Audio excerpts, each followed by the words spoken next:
Well, why do you think that is? I mean, why is that? I mean, is it just because people are lazy today or they're bored?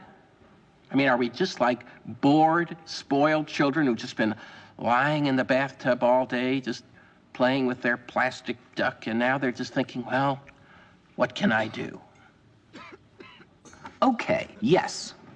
We are bored. We're all bored now. But has it ever occurred to you, Wally, that the process that creates this boredom that we see in the world now may very well be a self-perpetuating, unconscious form of brainwashing created by a world totalitarian government based on money, and that all of this is much more dangerous than one thinks? And it's not just a question of individual survival, Wally, but that somebody who's bored is asleep, and somebody who's asleep will not say no? See, I keep meeting these people. I mean, just a few days ago, I met this man whom I greatly admire. He's a Swedish physicist, Gustav Bjornstrand, and he told me that he no longer watches television, he doesn't read newspapers, and he doesn't read magazines. He's completely cut them out of his life because he really does feel that we're living in some kind of Orwellian nightmare now, and that everything that you hear now contributes to turning you into a robot. And when I was at Findhorn, I met this extraordinary English tree expert who had devoted his life to saving trees. Just got back from Washington, lobbying to save the redwoods. He's 84 years old. He always travels with a backpack because he never knows where he's going to be tomorrow.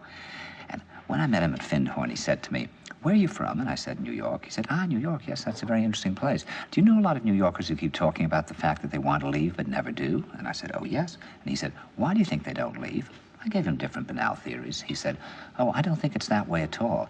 He said, "I think that New York is the new model for the new concentration camp, where the camp has been built by the inmates themselves, and the inmates are the guards, and they have this pride in this thing they've built. They've built their own prison, and so they exist in a state of schizophrenia, where they are both guards and prisoners, and as a result, they no longer have, having been lobotomized, the capacity to leave the prison they've made, or to even see it as a prison." And then he went into his pocket and he took out a seed for a tree and he said, "This is a pine tree." He put it in my hand and he said, "Escape before it's too late." See, actually for 2 or 3 years now, Chiquita and I have had this very unpleasant feeling that we really should get out. And we really feel like Jews in Germany in the late 30s. Get out of here. Of course, the problem is where to go, because it seems quite obvious that the whole world is going in the same direction.